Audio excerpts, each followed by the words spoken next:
Je m'appelle Marie Sureau, j'ai 45 ans. Je suis neurodivergente, ce qui regroupe beaucoup de choses, très créative et un terme que j'emprunte à une Canadienne que j'aime beaucoup, c'est multipotentiel.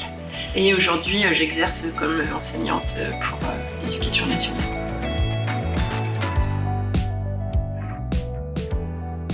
Je me vois plutôt comme un guide et non pas comme un sachant d'un point de vue connaissance académique. Je m'envisage plus comme étant un guide, une personne qui a acquis une espèce de maturité socio-émotionnelle qui lui permet de pouvoir accompagner des jeunes vers leur vie d'adulte.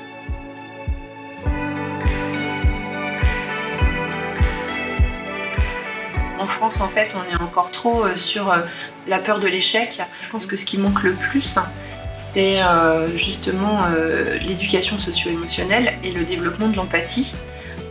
Ça, pour moi, c'est vraiment au cœur de ce qu'il faudrait mettre en place. C'est apprendre à reconnaître ses émotions, justement, pour pouvoir les réguler et pour pouvoir aller chercher ce qu'il y a de meilleur à l'intérieur de chacun.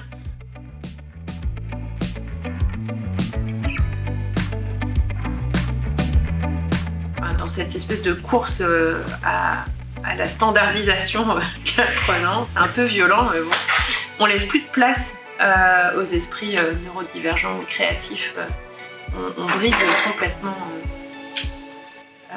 l'ouverture d'esprit et la liberté intellectuelle.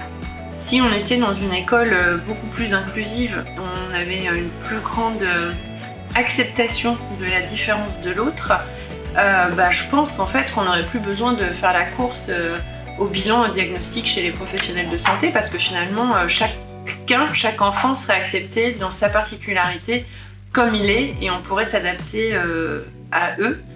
La réflexion que je me suis faite était la suivante: si finalement on était tous là-dedans, est-ce que ça serait pas plus facile d'englober tout le monde?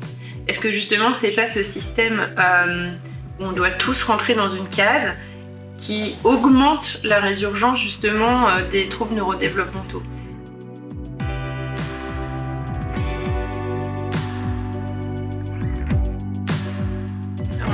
J'ai une de mes filles qui est touchée par l'autisme et on est allé rencontrer les personnes de Autisme 17 qui nous ont parlé de la mallette qui a été mise à disposition pour une enseignante référente de autisme en Charente-Maritime. Et ensuite, en repartant avec ma fille dans la voiture, comme on avait découvert la petite fleur Flower, on s'est dit que ça pourrait être une chouette idée, mettre en place une petite mallette pour ses évaluations quand elle est très anxieuse en fait, puisqu'il n'y a pas la possibilité de l'isoler dans une pièce et qu'elle puisse trouver le calme. Voilà. Et donc dans la voiture, on a bien rigolé à imaginer la mallette parfaite, parce qu'elle veut une mallette de James Bond, une mallette qui fait clac-clac et qui s'ouvre. Et voilà, donc on a discuté toutes les deux de ce qu'on mettrait dedans.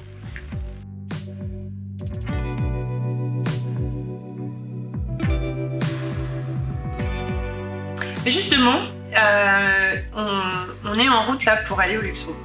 Et j'étais dans la voiture en train de réfléchir de cette ouverture d'esprit qu'on peut trouver justement dans un pays multiculturel et qu'on ne va pas trouver ici. Un exemple tout simple, et vous verrez le rapport avec l'école après.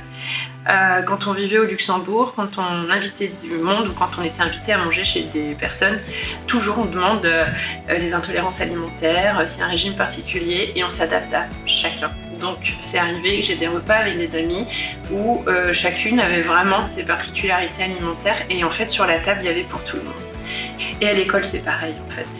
Si on arrivait à pouvoir proposer à chacun son menu à l'école, je pense que déjà on pourrait avancer de façon beaucoup plus positive.